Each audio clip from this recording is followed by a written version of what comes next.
Olá, amigos telespectadores, esse é o programa Prova Final, um programa em parceria entre a Rede LFG e a TV Justiça. Eu sou Alessandro Sanches, professor de Direito Empresarial da Rede LFG e hoje trabalharemos o tema Classificação dos Créditos na Falência. Tema do dia, o nosso primeiro bloco. Em seguida, em nosso segundo bloco, temos o Pergunte ao Professor. Nesse bloco, responderemos as perguntas de nossos telespectadores. Serão 5 perguntas com as respostas no ar para todos vocês. O mais interessante é que vocês também podem enviar as suas perguntas, as suas dúvidas, no e-mail provafinal@aesapar.com provafinal@aesapar.com. Mande a sua dúvida e nós faremos o melhor para respondê-las. Por final, o X da questão trata 2 questões recorrentes no exame de ordem relacionadas com o tema do dia, hoje, classificação dos créditos na falência. Então, alternativa por alternativa, trabalharemos 2 perguntas, 2 questões, as corretas e as incorretas. Sabemos que isso perfaz um excelente método de estudo para garantir a eficácia de seu projeto de estudo no exame de ordem. Aguardamos então para o tema do dia, a sua presença, que é claramente a essência do nosso programa. Até!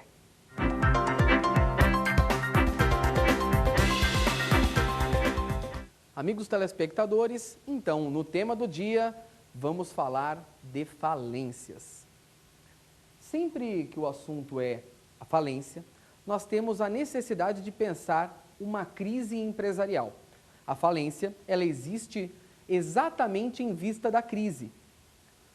E diante dessa crise, quando verificamos a inviabilidade da iniciativa privada manter essa empresa no mercado, nós temos então a falência, a quebra. Se a empresa é viável, então o instituto é outro, que aliás é o grande objetivo da Lei 11.101 de 2005, pois aí estaremos diante da recuperação de empresas. Mas hoje trabalharemos a classificação dos créditos na falência. E a falência se mostra como um processo que primeiramente visa apurar se de fato a empresa está na inviabilidade ou não. E aí, é claro, determinar por meio de um processo judicial se há de fato quebra ou não.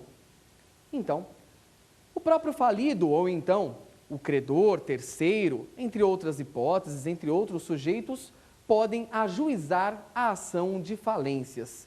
É necessário, para tanto, ter um motivo, dentre 3, que a legislação traz. Para que um terceiro possa ajuizar uma ação de falência, é necessário que, então, haja uma obrigação não paga, portanto, uma impontualidade, sem nenhuma justificativa plausível na lei. Diante da impontualidade injustificada do devedor, é necessário que essa obrigação esteja consubstanciada num título, que esse título ultrapasse 40 salários mínimos e que seja devidamente protestado, lembrando, com protesto especial. Uma outra forma de pedido de falência, consubstanciado na Lei 11.101 de 2005, é a execução frustrada. Ou seja, alguém ajuiza uma ação contra o devedor e esse desafia o Estado, não pagando, não indicando bens à penhora e também não depositando a quantia em juízo, que claramente poderia fazer com que ele discutisse a questão futuramente. A execução frustrada é a segunda forma de se pedir falência, é a execução frustrada na tríplice omissão do devedor. Como disse e repito, não paga, não indica bens à penhora e também não deposita a quantia em juízo.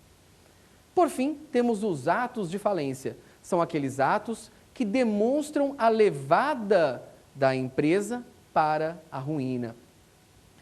Dentre todas essas hipóteses, estamos falando ainda da fase inicial da falência, onde alguém ajuiza uma ação, o devedor tem a possibilidade de se defender e aí, no final das contas, o magistrado coloca a sua decisão. É possível que julgue procedente a ação de falência e, diante da procedência, a quebra. Na improcedência, estamos agora diante do encerramento da primeira instância no que tange a esse assunto.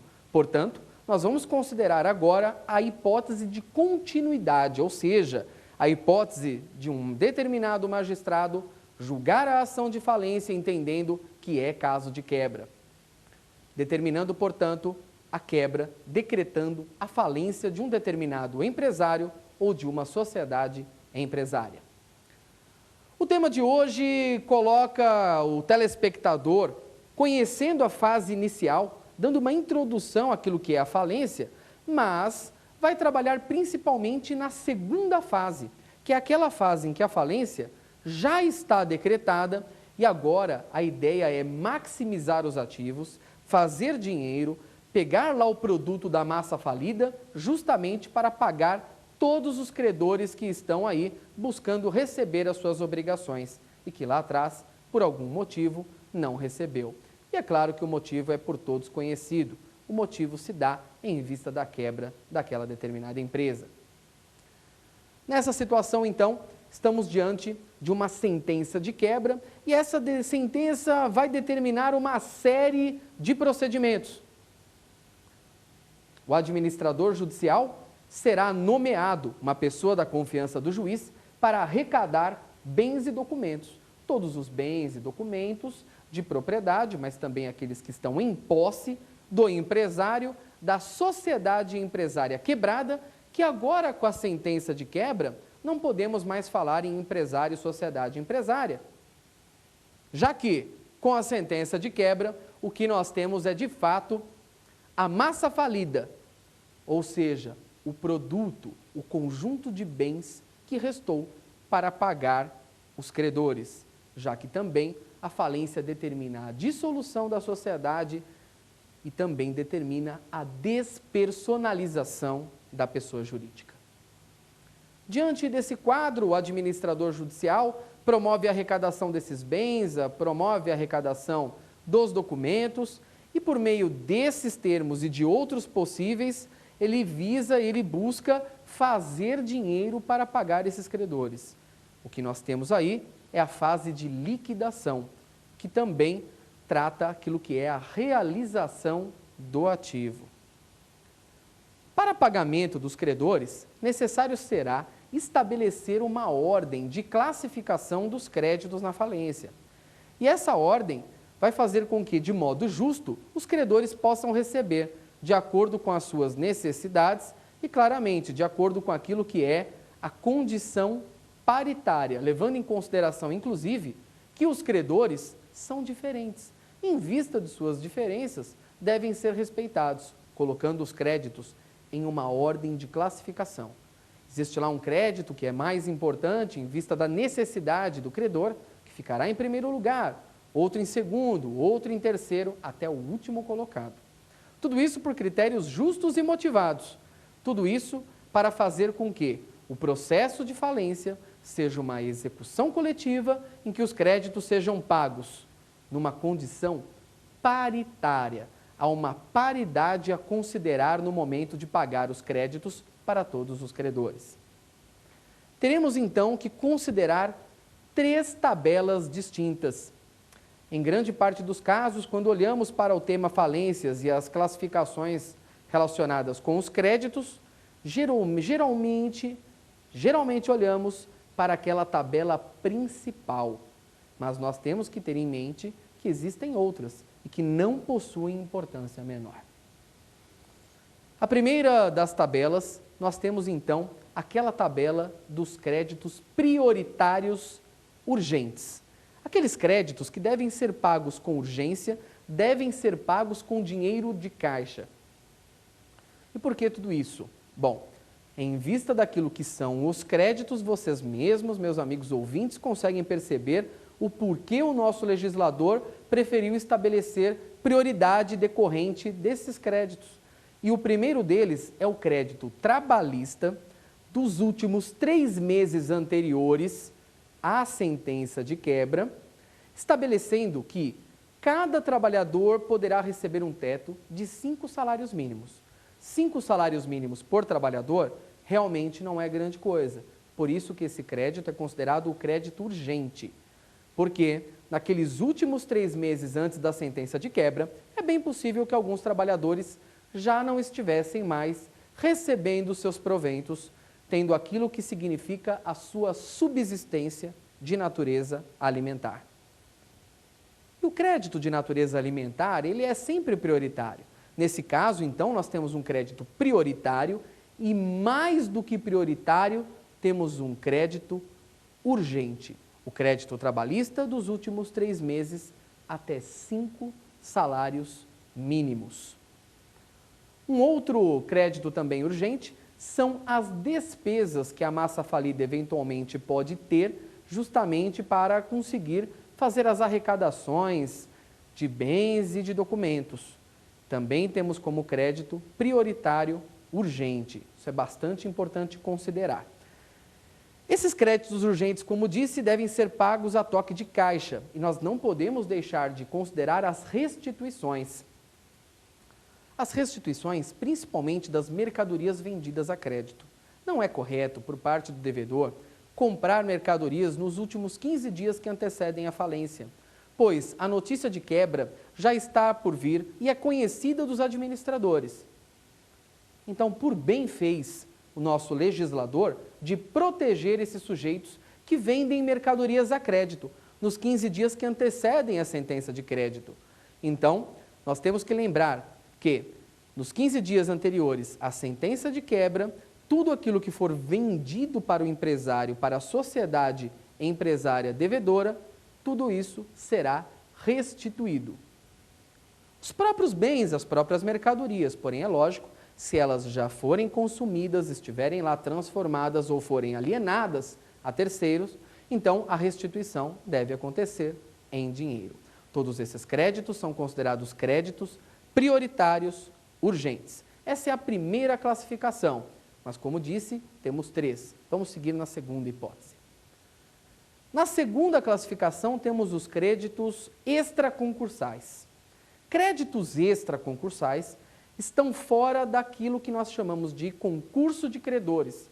A falência é um concurso de credores, um concurso que estabelece quem vai receber primeiro e quem vai receber por último. Mas antes, temos que considerar os créditos que são urgentes e prioritários e também os créditos extraconcursais. Primeiro paga os urgentes, depois paga os extraconcursais. Somente no fim entra naquela tabela principal concursal. Mas quais são os créditos extraconcursais? O primeiro deles, a remuneração do administrador judicial.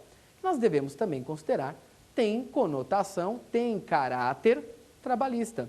É o trabalho, então, os serviços prestados pelo administrador judicial para a massa falida.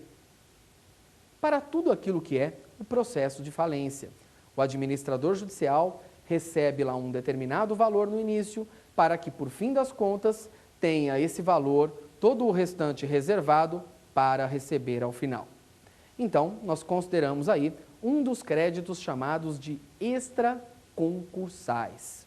O que também devemos considerar são as quantias fornecidas à massa, despesas de administração, devemos lembrar também das custas. E, por fim das contas, todas as obrigações que forem constituídas posteriormente à sentença de quebra também devem ser considerados créditos extraconcursais. Vocês podem aí, eventualmente, estar se perguntando, quais são essas obrigações constituídas após a sentença de quebra? Lembremos que uma das inovações da vigente lei de falências é provocar a hipótese de continuidade da empresa. É claro que é uma continuidade temporária. Vamos imaginar que uma rede de supermercados tenha sua quebra decretada e existam uma série de produtos, inclusive muitos deles perecíveis, em suas gôndolas e suas prateleiras. Logo, seria bastante interessante manter a empresa aberta por algum tempo apenas para conseguir produzir mais ativos, mais dinheiro para a massa falida. E isso é possível hoje em dia. Então, quando o juiz decreta a quebra, ele já pode fazer com que a empresa continue por algum tempo provisoriamente. É lógico que para que a empresa continue aberta provisoriamente, será necessário mão de obra que gera obrigações trabalhistas e também nós temos vários serviços que geram tributos, comércio, entre outras hipóteses mais. Todas essas obrigações constituídas após a sentença de quebra são considerados créditos extraconcursais. Apenas nos resta a tabela concursal. Primeiro pagamos os prioritários urgentes, depois a tabela extraconcursal e, por último, a tabela concursal. A tabela concursal é a principal, sempre muito estudada e de grande recorrência no exame de ordem. O primeiro crédito trabalhista, de grande importância, é o crédito relacionado com tudo aquilo que o trabalhador recebe tendo em vista a sua prestação de serviços. São os créditos trabalhistas. Porém, com um limite, e o limite é de até 150 salários mínimos por trabalhador. Já houve, inclusive, no Supremo Tribunal Federal, discussão a respeito da constitucionalidade desse limite por trabalhador. Mas sabemos que essa ação direta de inconstitucionalidade não rendeu frutos, portanto, o limite tem vigência. Lembrem-se que o primeiro crédito da tabela é o trabalhista, mas em conjunto com esse crédito também estão os acidentes do trabalho. E os acidentes do trabalho, em relação a esses últimos, não incide o limite de 150 mínimos. É também importante considerar que todos eles são créditos que se relacionam com o trabalho, mas os créditos trabalhistas se dividem, se separam de um lado para que de outro estejam os créditos decorrentes do acidente do trabalho, porque o acidente do trabalho é decorrente da responsabilidade civil do empregador, não é crédito trabalhista em vista da própria prestação de serviço salarial ou então da rescisão de um determinado contrato de trabalhador. Na segunda ordem, portanto, em segundo lugar, estão aí os créditos de garantia real. Os créditos de garantia real estão lá entre diversos, a hipoteca, nós temos anticrese, enfiteuse. E aí é sempre importante lembrar que esse credor geralmente, embora nem sempre, é o banco. Então existe um lobby, e existiu esse lobby para que os bancos, inclusive os de fora, pudessem ter maior acesso e facilidades em receber o seu crédito, para que isso não aumente os nossos juros em relação à dívida externa. Bom, se isso existe ou não, eu não sei, mas sei dizer que esses são os motivos e o crédito de garantia real está em segundo lugar em nossa tabela de classificação dos créditos. Logo em seguida, temos os créditos fiscais, os créditos tributários. Os créditos tributários estão em terceiro lugar, os créditos decorrentes das atividades do fisco.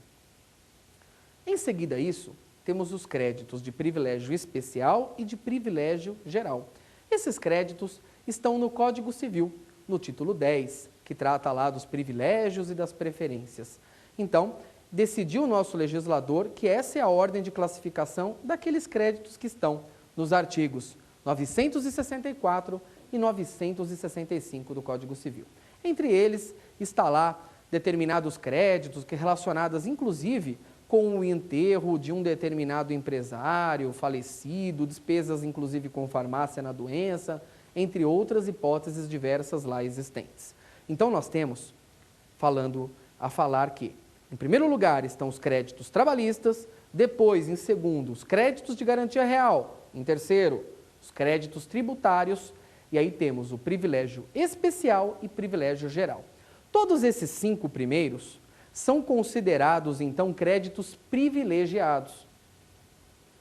Por exclusão, os créditos não privilegiados são os créditos quirografários. Portanto, a conceituação relacionada com o crédito quirografário é aquela que demonstra que o crédito quirografário é aquele que não possui privilégio.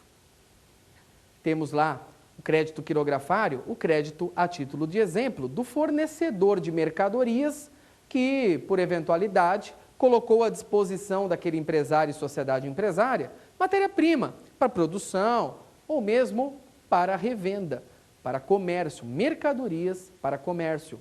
Vale dizer também que, já que estamos falando de exclusão, todo crédito do trabalhador que ultrapassar 150 salários mínimos é crédito quirografário, já que crédito quirografário não é crédito sem garantia, é crédito sem privilégio.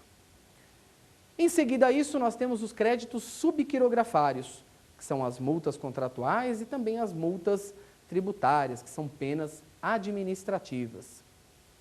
E para finalizar, nós temos os créditos subordinados, que são créditos daqueles eventualmente sócios, e aí, é claro, sócios da sociedade, crédito que eles têm com a sociedade, como inclusive as retiradas que eles fariam caso a empresa não estivesse quebrada.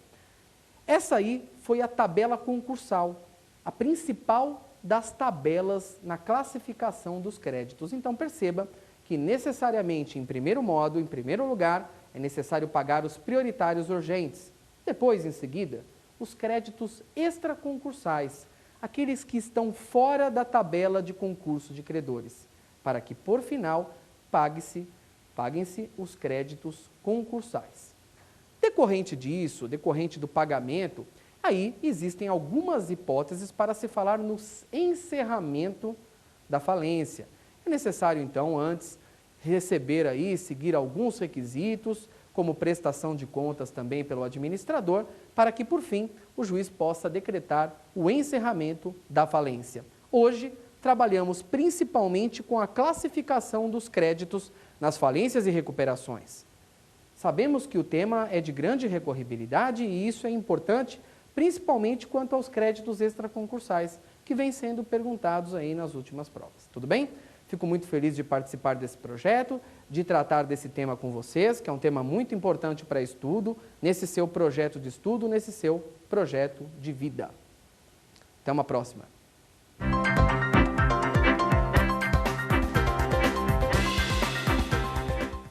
Vamos então agora para o nosso bloco Pergunte ao Professor. Nesse bloco responderemos então as dúvidas a todas as perguntas de nossos telespectadores. Vamos então para a primeira pergunta. Professor, os créditos de acidente do trabalho também se sujeitam ao limite de 150 mínimos por trabalhador? Em relação aos créditos de acidentes do trabalho, temos que há mesmo uma diferenciação, uma distinção para os créditos trabalhistas. Os créditos de acidentes do trabalho são decorrentes da responsabilidade civil que o empregador possui, tendo em vista o fato de que aquele trabalhador se acidentou em decorrência do trabalho.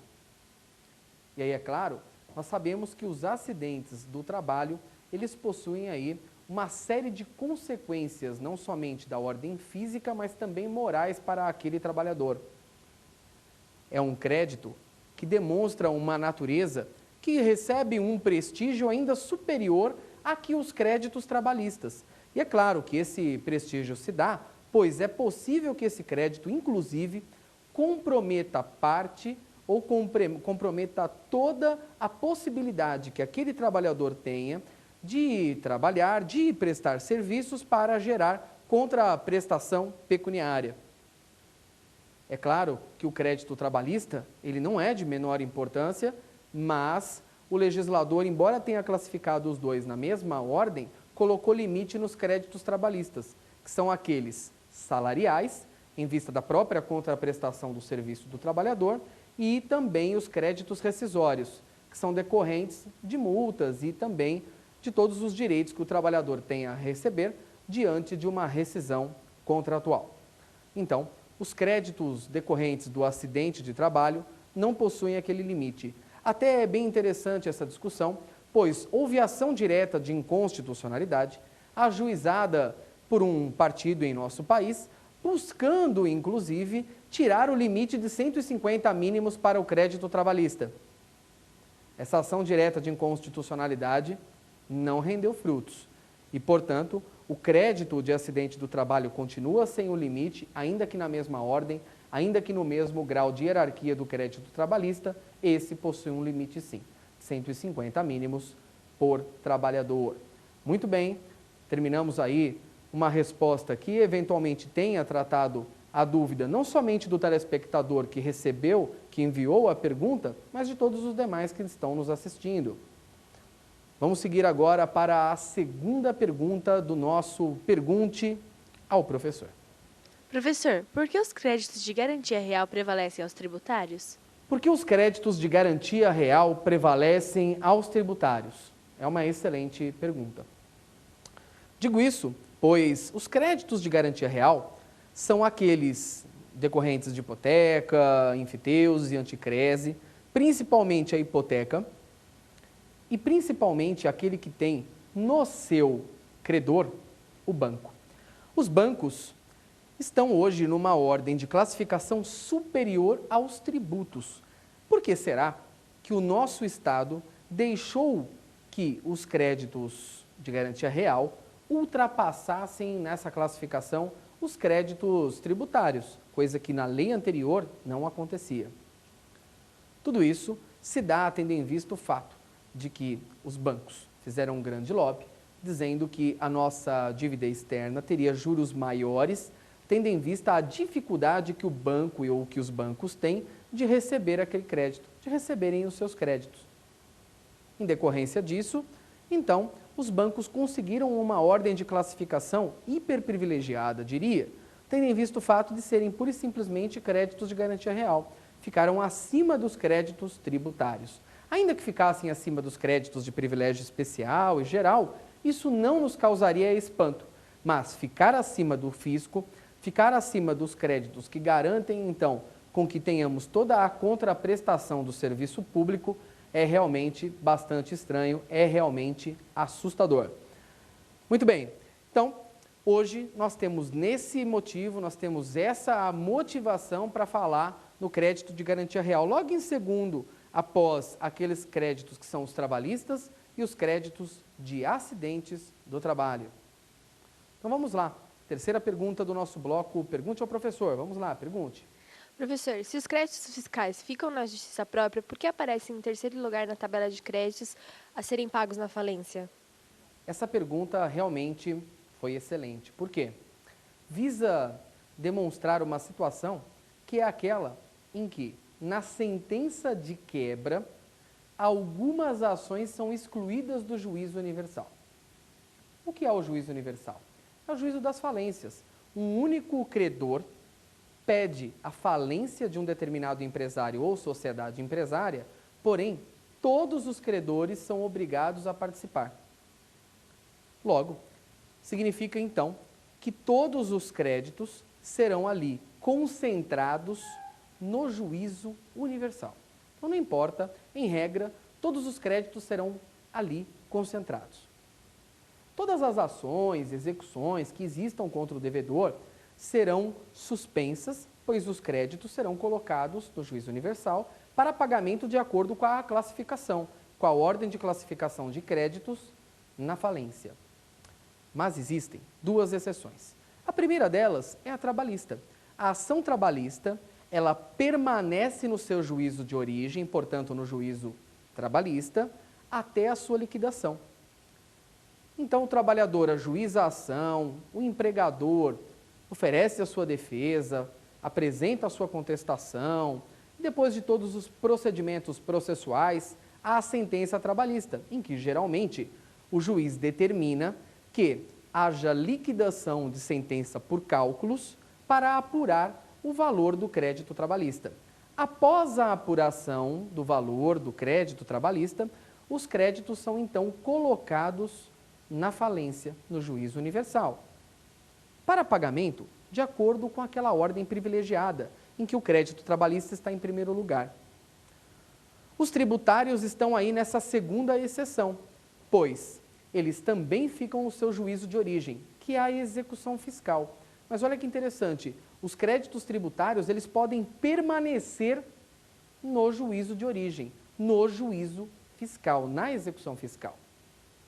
Podem, mas se for mais interessante, então, que esse crédito seja colocado juntamente com os créditos que estão naquela ordem de classificação, isso é uma possibilidade, que inclusive a jurisprudência e o nosso STJ já estão por consubstanciar. Então, quando o assunto são os créditos trabalhistas, é bastante importante lembrar que estamos diante de um juízo separado, vem para o juízo universal, Quando falamos nos créditos tributários, um juízo separado. E geralmente os créditos tributários ficam no juízo da execução fiscal mesmo. E ainda que fique e ainda que lá permaneça, é necessário seguir uma tabela de classificação para saber qual vai ser o momento que o valor vai sair lá da massa falida para pagamento do credor tributário, para pagamento do fisco, para pagamento do Estado. Muito bem, então nós já sabemos lá os motivos pelos quais temos nos créditos tributários e até nos créditos trabalhistas, créditos que estão fora do juízo universal a princípio, mas que em um determinado momento dão uma passadinha no juízo universal sim para receber os seus créditos. Vamos lá, vamos para a quarta pergunta em nosso bloco Pergunte ao Professor. Professor, como definir os créditos quirografários?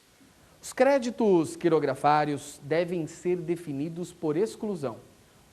Exclusão que se dá dentro da tabela concursal. Então é necessário olhar para a tabela, verificar que os créditos privilegiados naquela tabela concursal, não estamos falando não dos prioritários urgentes e nem dos extraconcursais, mas sim daquela tabela principal, da tabela concursal.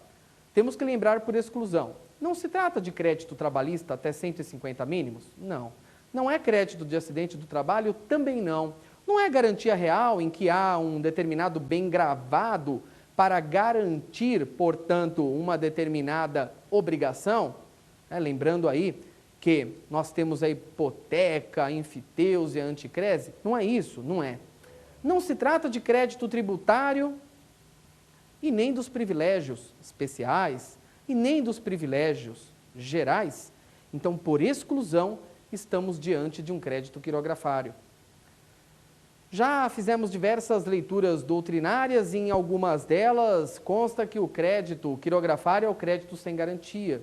Vamos lembrar que não é esse o modo mais correto de conceituar crédito quirografário. O crédito quirografário é aquele que não tem privilégio por exclusão.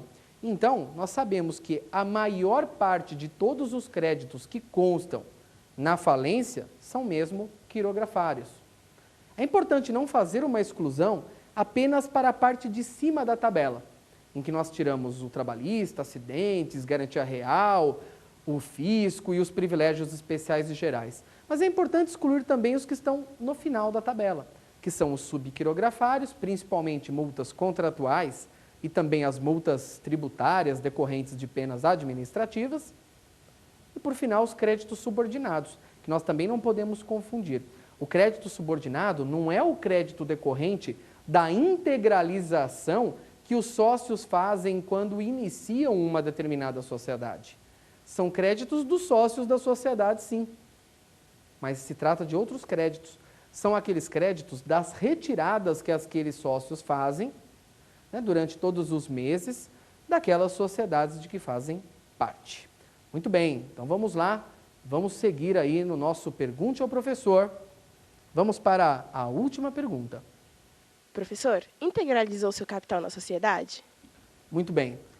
Como fica o crédito do sócio que integralizou o seu capital na sociedade?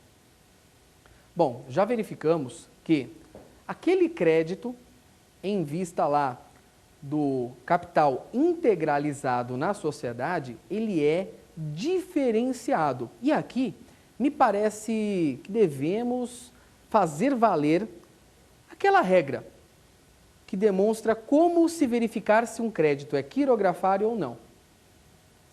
Primeiro, será que o crédito decorrente daquela quantia que os sócios integralizam quando eles começam uma sociedade, então, temos lá que lembrar de uma sociedade que está iniciando, os sócios colocam no contrato de sociedade que vão integralizar um determinado valor. Isso se chama subscrição. Um sócio diz, vou integralizar 100 mil, o outro, vou integralizar 100 mil. Isto ainda é a subscrição. E no final, quando os sócios disponibilizam o valor para a sociedade, então nós temos integralização.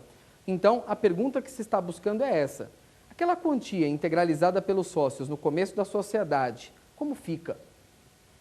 O crédito não é trabalhista, muito menos de acidente do trabalho. Garantia real? Também não é. Temos não se tratar de um crédito tributário. E também não está entre os privilégios especiais e gerais. Será que quirografário? A gente sempre tem que dar uma paradinha e verificar, poxa, há uma possibilidade imensa desse crédito se tratar de um crédito quirografário. E a gente deixa aí.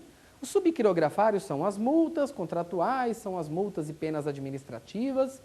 E, por final, nós temos os créditos subordinados, aqueles das quantias que os sujeitos lá, sócios, possuem em relação à sociedade. Esses créditos são os créditos subordinados desses sócios. Logo, o crédito da quantia integralizada pelo capital, ele será ou considerado, então, um crédito quirografário ou será afastado. E vamos lembrar que esses sócios, eles assumem os riscos da atividade econômica. Então, esses créditos estão fora, estão afastados da sociedade, pois em algum momento eles se confundem com os créditos do sócio, ainda que nós estamos falando em uma pessoa jurídica. Muito bem, então, em resposta aí todas essas 5 perguntas, trabalhamos aí todas as dúvidas enviadas por nossos telespectadores. Envie também o seu e-mail para o programa provafinal@aexapar.com. Te espero aí no próximo bloco, onde trataremos o X da questão com perguntas trazidas do exame de ordem.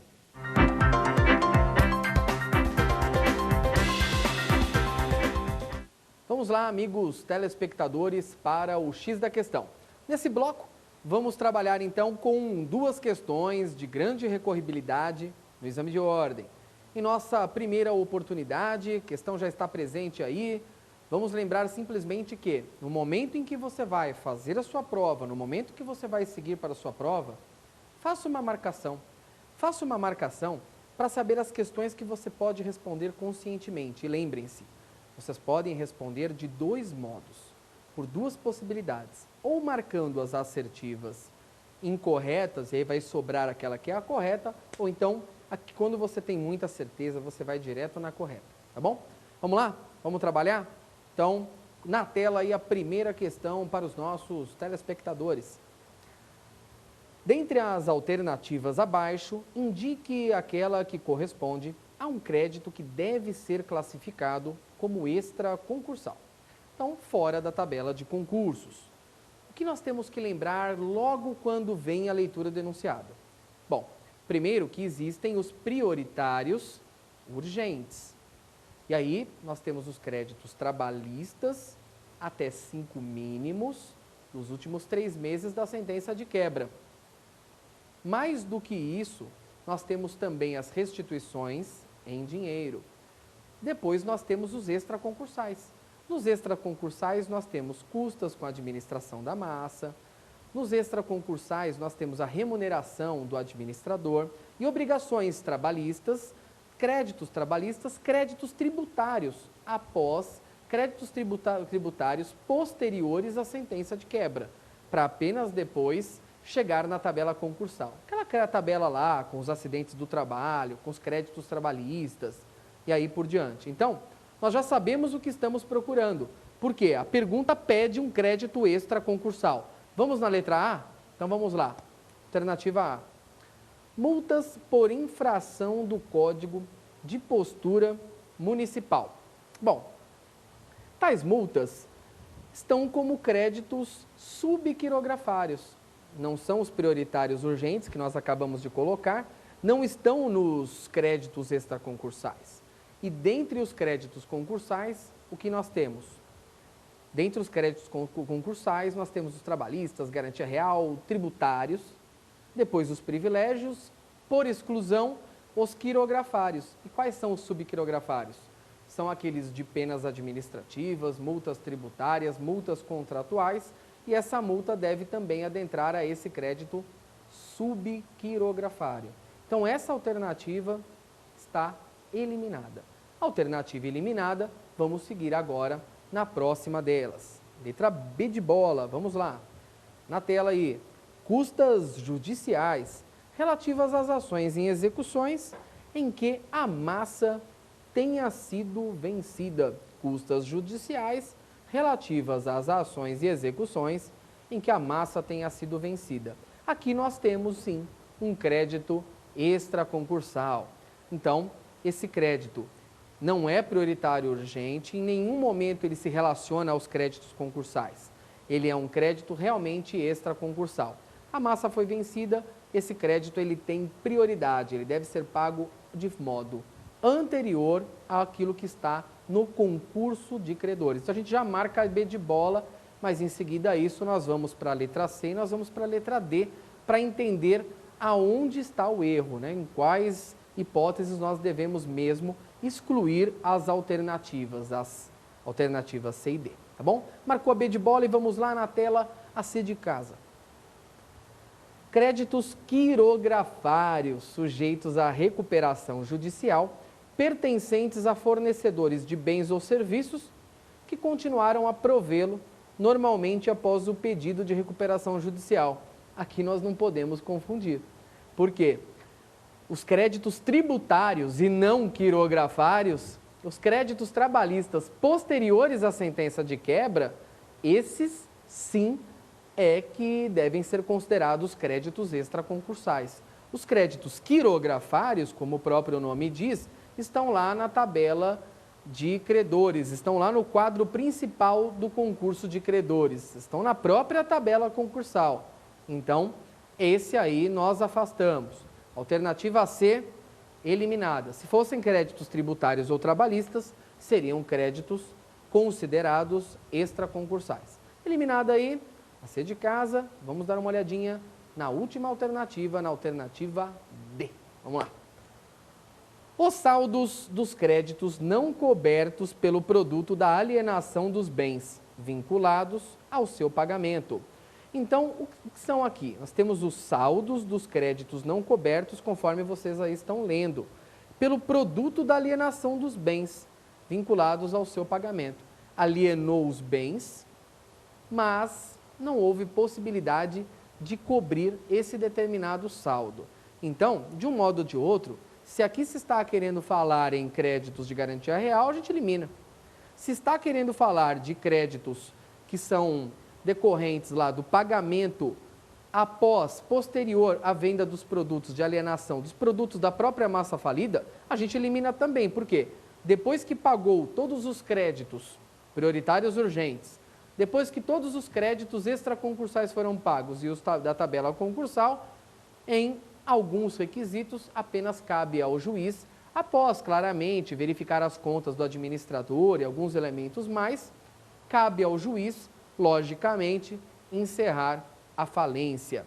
Então, a primeira alternativa, a gente marca aí a alternativa B de bola, verificando aí alternativa por alternativa, eliminando a A, eliminando a C, eliminando a D, né, para que continuemos aí os nossos estudos. Então, lembrem-se lá, encerramos essa questão, vamos tocar agora a número 2, então vamos colocar a próxima alternativa na tela aí para o nosso telespectador. Vamos lá, na tela, a número 2, a próxima de nossas alternativas. A Sociedade Empresária XYZ, Computação Gráfica S.A., teve sua falência decretada. Na correspondente sentença, foi autorizada a continuação provisória das atividades da falida com o administrador judicial. Fato esse que perdurou por um período de 10 meses. Então, aqui, mais uma vez, estamos diante da continuação provisória, algo que a sentença de quebra pode tomar, sim. Como são juridicamente qualificados os titulares dos créditos trabalhistas relativos a serviços prestados durante esse interregno, posterior à decretação da falência? Bom, então vamos lá, mais uma vez estamos diante de créditos constituídos de modo posterior à sentença de quebra. Então, mais uma vez estamos diante, provavelmente, de créditos extraconcursais. Mas vamos lá. Vamos verificar quais são as alternativas que estão aí disponíveis para todos nós. Primeiro, a letra A, créditos concursais. Será que nós estamos diante de um crédito concursal? Lembrem-se que no exame de ordem é importante que vocês não apenas marquem a alternativa correta, mas também consigam verificar as incorretas. Sabe por quê? Porque se você não souber ali ao certo se aquela alternativa é a certa ou não, A partir do momento que você exclui uma ou duas alternativas, você diminui bastante a possibilidade e a hipótese de um erro. Então, vamos agora fazer um estudo relacionado com a alternativa A. Quais são os créditos concursais aí que nós verificamos? São, em primeiro lugar, trabalhistas e acidentes do trabalho. Não estamos diante desses. Segundo lugar, garantia real. Em terceiro, tributários. Quarto lugar, privilégios especiais e gerais. Depois, temos os quirografários. Subquirografários são multas, penas administrativas, para que, por último, falemos nos créditos, aqueles subordinados. Então, em nenhum momento nós falamos em créditos que estão de modo posterior ao decreto de quebra. Então, a alternativa A, ela está eliminada. Então, deixa de canto aí a alternativa A. Afasta ali a alternativa A e vamos verificar a B. B de bola, credores concorrentes prioritários. Credores concorrentes prioritários. Bom, não existem esses credores aí, mas é possível que nós estejamos pensando assim. Credores concorrentes, então, são todos eles, já que o que é a falência nessa fase de liquidação? Um grande concurso de credores. Então, todos esses credores são concorrentes. Prioritários, talvez estivéssemos diante dos prioritários urgentes. Mas aí nós já sabemos que são trabalhistas, sim, mas somente aqueles dos últimos 3 meses antes do decreto de quebra e não posteriormente ao decreto de quebra. Então, 3 meses antes, limite de 5 mínimos por trabalhador. Nós sabemos que, inclusive, é um crédito muito baixo, mas é um crédito urgente, pagos lá a toque de caixa, depois o trabalhador recebe todo o restante. Tudo bem? Tudo bem. Então, ou esses créditos não existem, ou os concorrentes prioritários são esses, juntamente com, inclusive, também lá, aqueles de restituições em dinheiro. Ótimo. Eliminada também a alternativa B. Vamos verificar a C de casa. Vamos lá, C de casa. Credores reivindicantes. Bom, uma coisa eu sempre digo para os nossos alunos. Sempre digo para vocês, telespectadores. Existem poucas pegadinhas no exame de ordem. Porque pegadinha não é aquela alternativa em que nós não sabemos a resposta. A pegadinha é outra. É aquela em que o examinador inventa um fato inexistente. A título de exemplo, esses créditos reivindicantes. Todos os credores estão reivindicando os seus créditos. E não existe essa classificação. Inclusive, lá o artigo 151 nos define de modo muito claro que os primeiros créditos a serem pagos são os prioritários urgentes. Depois, extra, fora, portanto. Extra significa fora. Fora do concurso, extraconcursais. E no final das contas, os créditos concursais. Está aí uma pegadinha assim. Por quê? Porque estamos diante de uma invenção do examinador. Então, se o aluno fez um estudo mediano, é possível que ele não lembre se de fato créditos reivindicantes existe ou não, e enfim, isso fica um pouco fora da sua mente, tá bom?